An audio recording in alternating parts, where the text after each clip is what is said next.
This is the Inspection Pros Podcast, where we break down everything you need to know to grow a successful home inspection company. Join host Jake as we get insider knowledge from the industry's best on how to take your business to the next level. Welcome back to the Inspection Pros Podcast. Today we're joined once again by Shawn Rossbach, who is going to do another installment of our education series for the Inspection Business Builder Podcast. Today we're going to talk about hiring, and we're going to do it in a little quick hit episode. This is going to be a shorter episode that's really going to get into the nitty gritty quick and give you all the information you need to know that's really important from about hiring from Shawn's perspective. So Shawn, thank you for joining us today and teaching us about such an important topic. Yeah, absolutely. Glad to be here. Again, Shawn with Max Home Inspections. We grew our company pretty quickly, and we have lots of fun experiences when it comes to hiring. I'm sure everybody has similar experiences. One of our friends in the home inspection industry told me he hired his first guy 37 times. Wow. It was an awesome story. I'll put you in touch with him because that's really, it's a really exciting story because you're like, man, I didn't screw up so bad if they did it that 37 times, right? Yeah. I only hired my first guy a couple of times.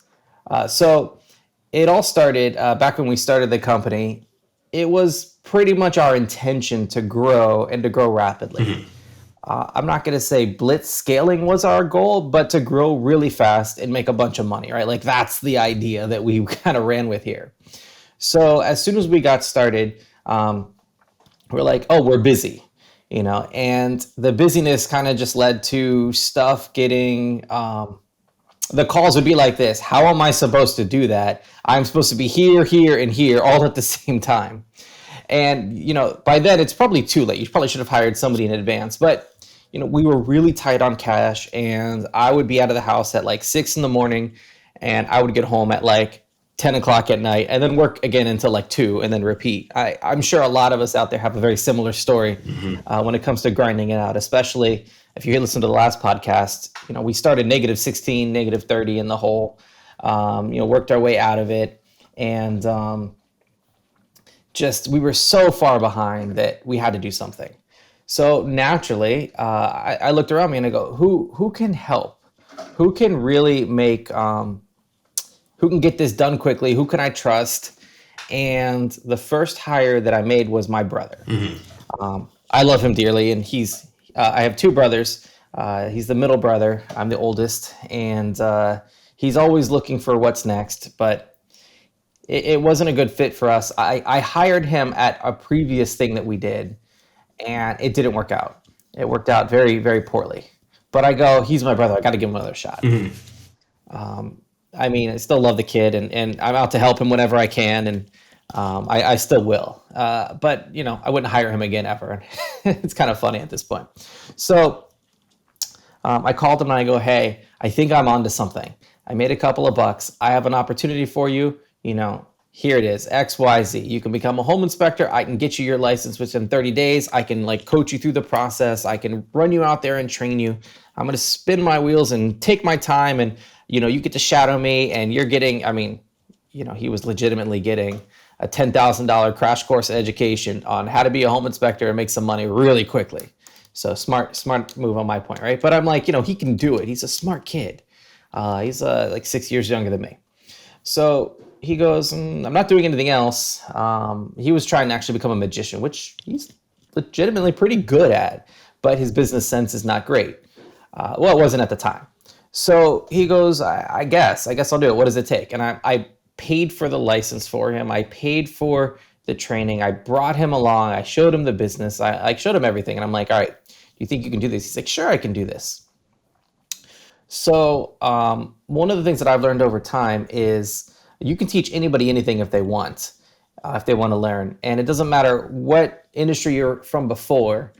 If you want to do this, you can learn the technical part of any business. What you can't teach somebody is the soft skills, being friendly to people. And, I have my challenges with that too. Especially when people are upset. But most of the time, 9 times out of 10, they're starting happy because they're trying to buy something. So just keep them happy and you're good. I can keep people happy. But once they're upset, it's not going to work. So when it came to this, I go, okay, let's get you started. And I mean, this is the same conversation that almost everybody has in this home inspection industry, and probably a lot of other ones that have a license with requirements that are not extremely high. It's not like you have to come in with college degrees and you have to meet these requirements, and the class is only 100 something hours, and the infield requirements are lacking. So even with that, like even if it was double, it's still not terribly difficult to get. So within a month, we're through the licensing for him, and he's got it. And then I bring him for about 4 weeks on ride-alongs with me, maybe less at the time. But basically, I had him follow me. And by the way, it's the blind leading the blind. At the time, I was not fantastic either. Yeah. Now my team is like 10 times better than I ever was. But back then, like I've done, 20 or so inspections. So I'm a genius, and I can teach somebody how to do this. So yeah, it was really interesting. So we're teaching him how to do this process, and we go through, and we really do a ton of inspections together. And you know what? He caught things that I didn't see. I caught things he didn't see. We kind of reviewed in the car, and I built my training system on how I taught him, which he would sit in the car with me. We would drive somewhere. The whole time we're talking, let's talk about our warranties. Let's talk about our process. Let's talk about how we do this. Let's talk about that. There was no like, I'm going to take a nap in the car. Where the hell are we? Yeah. We were working in that car. So he did good. He got all the information down as some trainees will. And at some point I'm like, well, it's a super busy day. You seem to be pretty good at this. Go ahead and do it on your own, and we'll check in later. How'd it go? Oh, it went great. Good enough for me. And from that point on, we were 2 inspectors. I mean, that happened 40 days after we had started. Now, his job was to only be an inspector. I still had a lot of the other responsibilities since, there's a lot of hats to be worn that day. I would go out and do marketing events. I would do an inspection here and there. I would do phone calls. I would book orders. I would, work on the business and write emails and figure out the ISN platform. And yeah, I mean, we barely had ISN filled out. I don't even think we sent text messages through ISN. I think we had 3 emails. Now we have 1,000 emails in there. So I had a lot of responsibility, and I'll do anything. So we're teaching him, and he's on his own. And then a month after that, right when we got busy, we're hitting the 100 inspections. That was the 3rd month. And basically he's we start getting these complaint calls. Hey, I just moved in and X, Y, and Z is a problem. Hey, you did my inspection a couple of days ago, but there's no picture of, A, B, and C. Mm-hmm. Hey, the picture on this inspection is not my house. I don't know.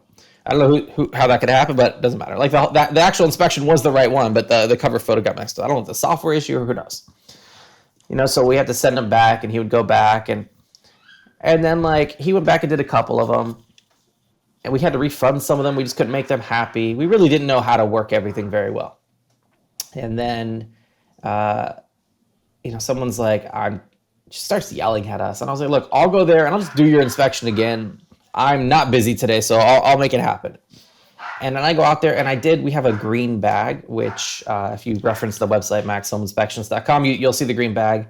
Jake, have you seen the video? I have not. It's definitely worth watching. We were actually filmed and put on TV. We were on Lifetime television. It was a really cool part of the inspection world where they're featuring what an inspection should be and how it works, and it uses a lot to train first-time home buyers. Oh, that's awesome. So I go out there and I do this green bag, which has its own great story. So I go out there and do the green bag, and they're like, no one ever did this before. I'm like, well, what do you mean? I buy all these things and put them in this guy's car. What do you mean you don't have that? So at that point, it's this isn't going to work. Mark, it's my brother. Goodbye. Mm. I don't think my family talked to me for 8 months. Everyone was very upset about this. That's the problem with hiring family when it doesn't work. When it works, everyone's happy usually. But when it doesn't work out, everyone's why would you do that to your brother? And I was like, no. I'm digging myself out of a hole. He dug himself into a hole. This is not going to work. And and I love him very much. I'll do anything I possibly can for him. But to me, it's not about me. It's about the business, and the business is not going to survive with this kind of attitude. It's purely employee-employer relationship. I love him as a brother. I'll still hang out with him. We'll still talk all the time. but this isn't going to work. And not only that, he's like, well, I helped you do this stuff with the business, and I expect money for basically retiring. And I think he just didn't understand. He wasn't old enough to understand. He was young at the time. I mean, I was like 28 and he was like 23 or something. Now at this point in his life, he's definitely like going, oh, like I'm starting to understand, because now he's hitting his 30s. So it's cool to see him grow. But at the time, he's like, I deserve everything. You gave it to me. I built the business with you. I mean, we did like 20 inspections together.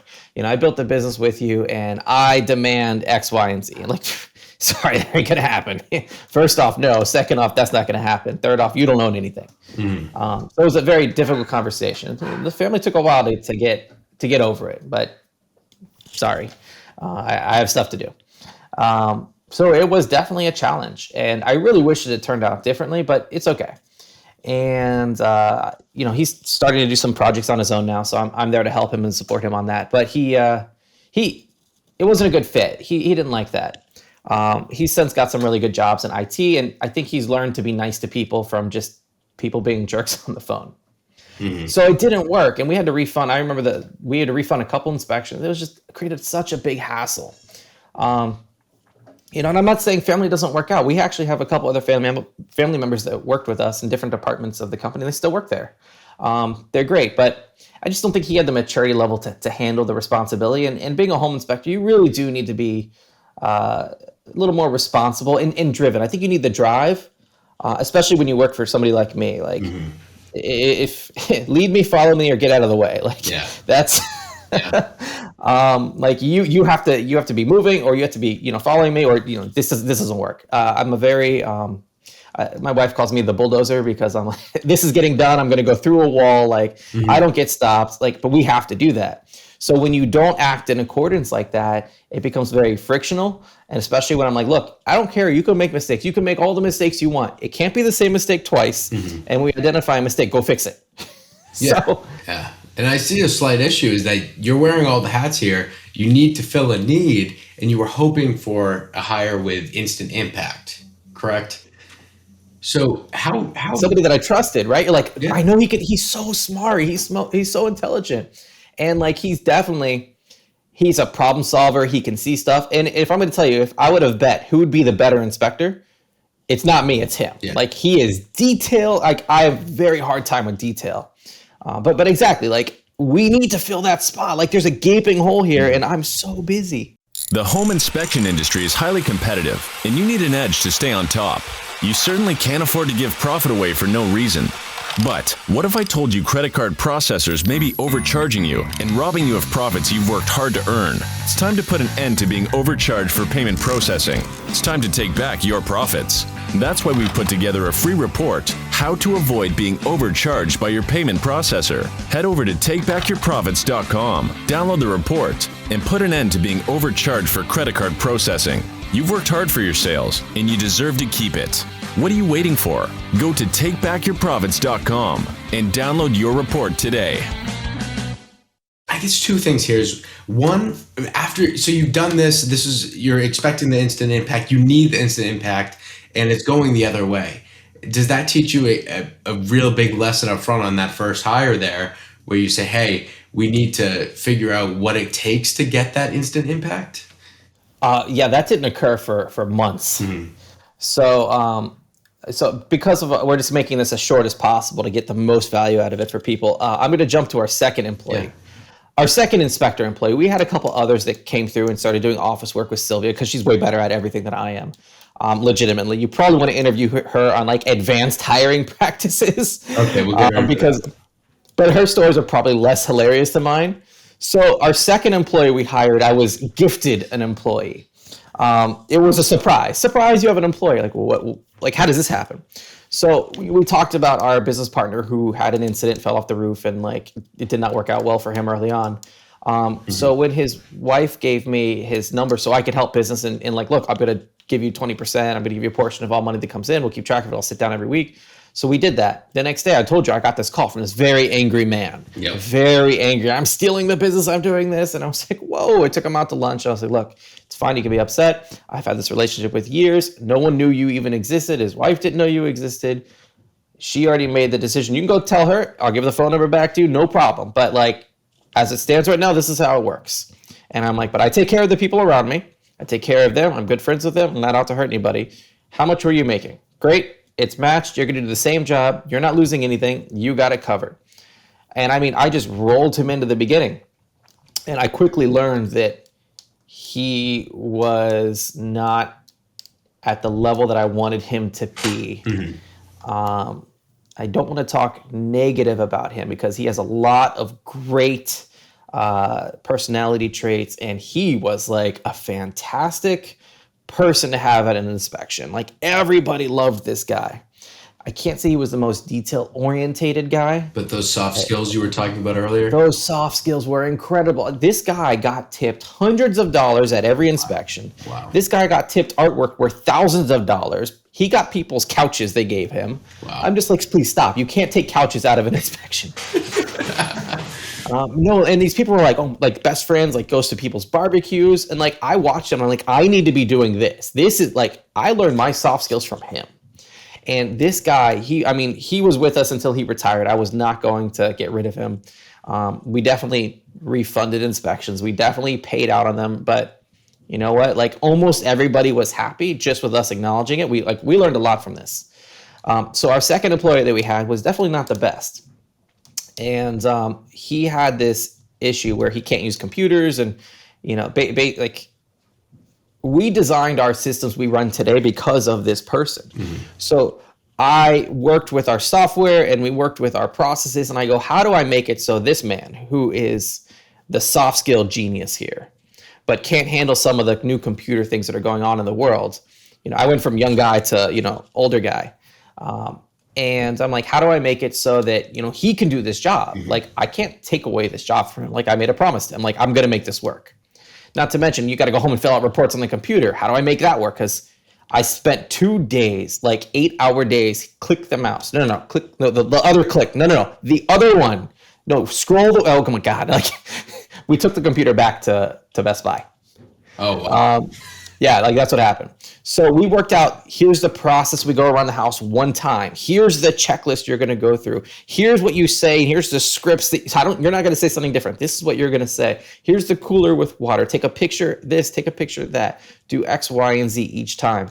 And so that made us process everything. So even though it was a challenge, the challenge just forced us into doing more to make the job systematized. And by having those systems in place, when we hired others, it was very easy to go, okay, well, day 1, you're learning this. Day 2, you're learning this. Day 3, you're learning this. By the end of week 1, you have a test. We're testing you on that. Okay, you need 3 more days of training on this. Good, next. And okay, here's how we run around. And the same process I learned from training my brother in the inspections. I used to train him too. Sit in the car, test while we're driving. Get to the inspection. And then when we did that, we were really busy because we were understaffed. Yeah. So the culture was work hard, fast, and efficient. And like that became the company culture. So everyone that comes on was like, do more. I actually liked being a little bit understaffed because it keeps people busy. People that are not busy become lazy and they go, I can do less, and they do less and less and less. Versus like it gets noticed really quick when you're understaffed and and not severely understaffed, but like busy. I don't like having downtime. I fall asleep. So the next problem that I had with the second employee was like he couldn't use a computer. And we have these reports that have to go through a computer. Like you have to generate the report. You got to click some buttons. You got to fill some information out. You got to look at the report and go, yep. They have electricity and they have plumbing and they have a roof, and here's some details and it's this kind and it's this shape. Pretty simplistic things in general. So you'd think like fill out a PDF. Like how many times have you filled out a PDF? A lot. Right. This man doesn't know what a PDF is. Mm-hmm. So what we did was I was like, I'll do your reports for you because everything's on the cloud. So I download your stuff, do your work, look at the pictures, look at the notes. And so then we made a sheet. So the notes are always the same. Okay. So now we unified the work across the board. And this was our development. And then I realized like, shit, I get home and I'm really busy. When we had our third employee, he happened to be a little more computer savvy. He was a younger kid. He was like in his early 20s. So I paid him to do the computer work. And then we started taking a portion of each of our check to pay him. So that it became a free thing. But hey, if you're not doing your computer work, and I'm not doing it, like I'm going to pay the person doing it with that money. So we allocated a little bit of each check, a couple dollars per inspection. Like it added up really quick. And then as we went, he got busy too. Like so our third employee started getting busy. So we hired a person just to fill out reports. She was a really smart girl. Her name was Senny. I think she works in like the forensics department at the police station now, like doing autopsies. That's cool. I'll never forget her her interview. Like, do you have reliable transportation? Yes, I do. Well, why ask any more questions? And every day she walked like 4 miles from the bus stop to my house. It's just really far. And I was like, you don't drive here? You have reliable transportation? I got my feet. They're pretty reliable to me. I'm like, yeah, you've never been late. No problem. So a really cool outlook. So anyway, so the second employee developed our systems and processes to take us really quick. Those were like two major things for any company to deal with. So I'm glad we got them out of the way early, right? The next thing we started dealing with is how to find the right people. Because as our company grew, and we had like 6 or 7 people, we started looking back and going, how come that guy is not working out for us, but this guy is great? You're informed by each hiring decision you've made prior. You're learning each time. Absolutely. And so by the time we had like 6 guys, we really started looking like what made people good. And we had, and we will continue to have people that were working at a shoe store, like Al Bundy, I'd hire him. Not his particular personality. He doesn't have it, but I would hire a personality who's looking to change their life. We got people from Home Depot. We got people who, worked at a bar. Like, I don't care. You could be the guy who cuts hair.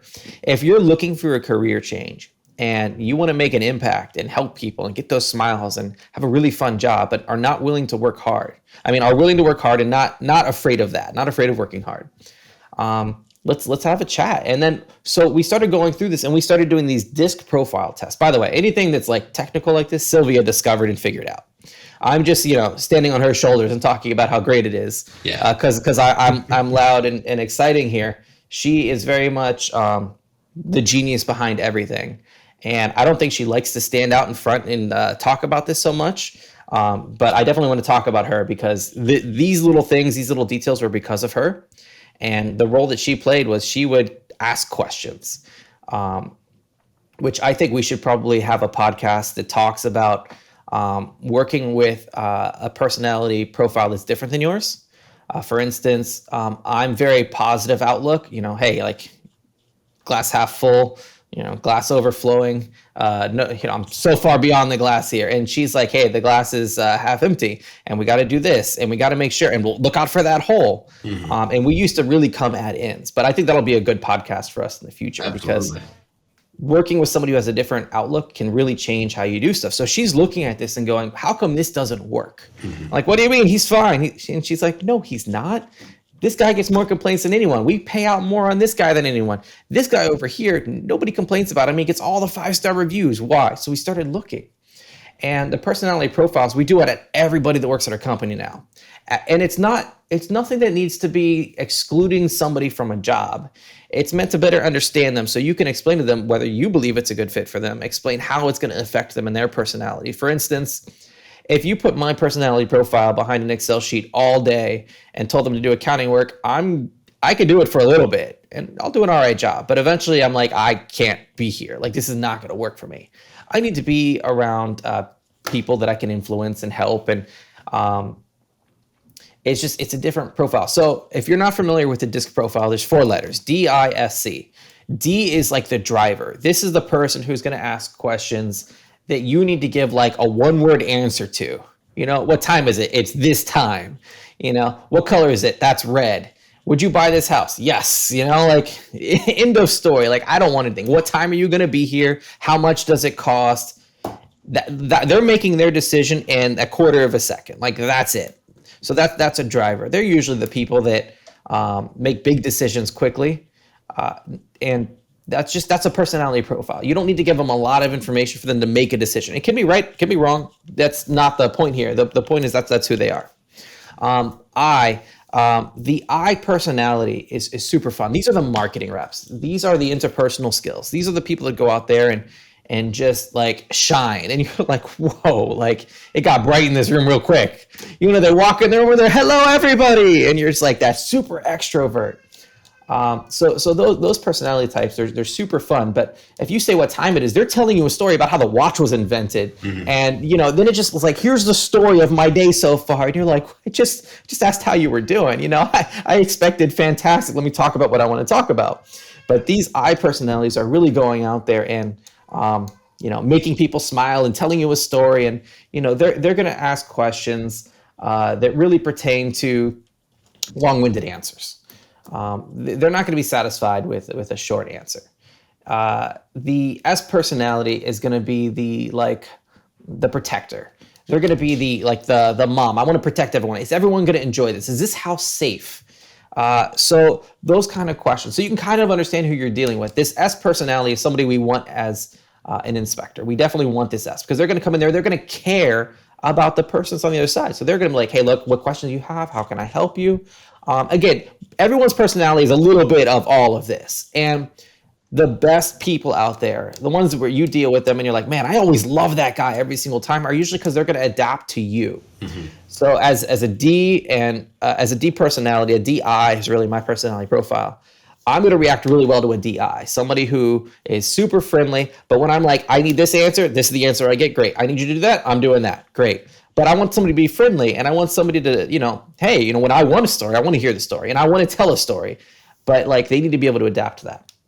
But that S personality, they're the ones who care about everyone else. They want to make sure everyone's included. They want to make sure that, you know, is this a good neighborhood? Do you know about this? Like, those are the kinds of questions you really get with that S personality. It's really good for the inspector to be an S personality profile. In fact, most everyone in our company has that S profile. If you're working customer service, you really want that S profile because they're the ones who go, yeah, no problem. I can help you when the person's yelling at them. Like, I can take care of that. I understand your problem. And I'm just sitting here going, I have S, but it's not as much as other ones. So I'm like, please stop. Like, I'm going to hand you over to this guy who can fix it. And then there's the C personality profile. This is like the accountant. This is it. Everything's an Excel sheet. They're going to ask questions that to me go like, why on earth would you ask that question? I just want to know what temperature the pool is on a Thursday when the sun is at 45 degrees inclination. Okay. How many, you know, you said I had a couple broken roof tiles. Yes. I need to know exactly where they are in their GPS coordinates of each one. You have broken roof tiles. Get a roofer up there to fix them. It does not matter how many. They need to be fixed. You know, you got somewhere between 3 and 12. Like, there's a bunch. Yeah. So again, you'll see how the DI personality interacts with the C. Like, I would not have a good interaction with them interacting like that because they're looking for details. You know, they're looking for specifics. What does it sound like when cars pass by at 5 p.m. when people are getting home from work? You know, those are the kinds of questions that C personality wants. Very detailed. I need to know the exact number of X, Y, and Z. So we started realizing what made good inspectors, what personality profile was best, what marketing reps look like with these personality profiles. So, you know, we started going, and there's a couple other systems, but like an inspector that worked out really well was like a very high S and I. So they could care about the person and be very friendly and extroverted with them and kind of like run through that process. Where we had an inspector that came from pest control and he had a very high D personality. Well, and a very low S. It's not that he wasn't a good inspector. He did great. But somebody comes up and asks him a question like, you know, what do you think about this house? House is fine. You have this problem. That's a problem. You know, that's not a problem. Goodbye. So they're very direct. And, you know, that's okay. And I understand that. A lot of people are like that. But that's not what the customer would want. So you get complaints. So the DISC assessment allows you not only to, you know, find the optimal or one of the more efficient personality types to hire, but then it also helps you, you know, design your team dynamic you want, the target team dynamic, by saying, hey, even if they're not an inspector, if it's other roles, this is how well they'd fit in with the team dynamic, how they deal with each other and interact. And were you able to find that using the DISC assessments to build your team and find maybe more qualified candidates because you're doing a little more due diligence, did that have more effect immediately in your hiring? Absolutely. The negative is early on, I mentioned that the DISC personality profile shouldn't stop you from hiring somebody. Oh, they didn't fit my DISC profile, we're not hiring them. I kind of passed this on to people, and maybe I didn't explain it well enough to them. So I'm like, hey, we had 30 people apply. How come we're only hiring one? We need like 5. Oh, they didn't fit our profile. And it became this blanket statement of us not hiring people, which really sucks because I know we lost a lot of good people, including referrals from friends and stuff that I knew, and I just wasn't on top of it. I was so pulled in all directions at that time. So it was this negative. But when we turned it around and go, okay, we need to reframe this for people. Once you understand who this person is, if they have a high D, you want to do a little bit of DISC training on them so that they understand what's going on around them, because they have the ability to go, hey, you know what? During these interactions, I'm going to be an actor and act in accordance with these rules so that I can show my friendly self to people, and then they can get back in their car and they can yell at their steering wheel. I don't care. But when they're there, they got to do that. Yeah. Now, there's downsides of only hiring these DISC profiles for inspectors. At some point, you want like a manager. Well, the high S and high I aren't exactly the best manager personality types. So you go to promote these people, and they stop doing their work because they're paying attention to everyone else's work. And when there's a problem to come in, they can't have difficult conversations with people. It's very difficult to have. We don't move the ball forward. So I tell them, like, look, if you had a higher D personality, like the one guy who really wasn't working out before, if we figured it out early on and maybe kept him around, I don't think he was the right, I don't think he really wanted to be here. We didn't maybe sell the vision enough to him. But that personality profile, he's really good at making decisions and being on top of people, making sure they're following the system. Like, that personality profile has advantages. So you just have to, so we do a lot of DISC profile training so people can understand how to work together, how to train people, how to find people that could potentially be the managers. And it's unfortunate because we have a lot of great people on the team, but I tell people, like, being a manager is like the worst job ever. Everybody's problems are now your problems. You're going to be distracted. And what ends up happening a lot of times is people, I'll pass my problem to them, passing the drunk monkey to somebody else. And like, it's your problem now. And these S personality profiles really kind of just keep it. Yeah. And then next thing you know, they have all these problems they have to deal with, and, they end up in a hole, which really sucks. So people get promoted to this level where they can't perform their best anymore. And they were fantastic inspectors. So we've lost people by promoting good people into, bad jobs. The other couple things that we found out were really beneficial for people to learn is don't have a position and just gift it to somebody. Hey, you know what? I felt you'd be good at this job. It's your job now. Because what ends up happening is you promote people by sheer will, and people will do whatever you tell them, and then they'll just be unhappy and fail, and then they'll leave. So whenever you have a job that's opening, and even if you only have one person working for you, just have them apply to it. Hey, I have this job opportunity. If you're interested, please apply to it. I'm going to be looking for outside candidates. We tell everybody in the company every week, here's the open positions. If you want one, apply for it. At this point, we get people cross departments. We've had several that I know about went from like client care, which answers the phone, to like the reports department, which is a technical job. Like, I never would have thought they would have done well there. They did great because that's what they wanted. So you give them opportunity to bounce around within your company. How cool is that? Yeah. And when they switch like departments, as much as it's like, man, but you're so good at that job. When they switch departments, you give them a couple weeks there, make sure it's good, or they can go back, tell them their job is always available. But once they're there, like, this is now your job, that job is no longer available. They're able to bring their information that they learned in the other departments, and kind of, it's like, when you like are at the top of the pyramid, you're like, I know everything that's going on. I worked in every chair. I got all that detail. But when you bring the people from different departments over, they can start making that mesh of knowledge, and it really helps them. Yes. So I really hope this is a lot of great information. We kept it rapid fire as possible with no downtime. Anything that we want to expand on, I'm sure we can make a second episode. Absolutely. We will do that. So unfortunately, I don't know if you could hear that, but there's being work done right outside of my window. Oh, barely. It's okay.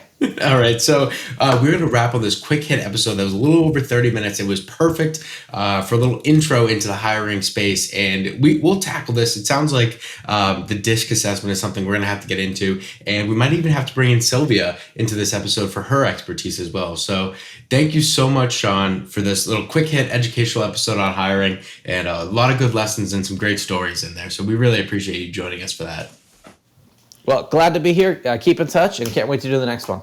Absolutely. We will be having Shawn on to continue this educational series for these inspection business builder little quick hit episodes. We'll get a couple longer ones when we want to get into some deeper assessments of what's going on with things like hiring and management. That sounds like something else that could be really interesting to see how to take that DISC assessment to the next level in different avenues. So thank you, Shawn. To the audience, thank you for tuning in, and keep tuning in for episodes like this. And thank you for joining us. All right, bye, guys.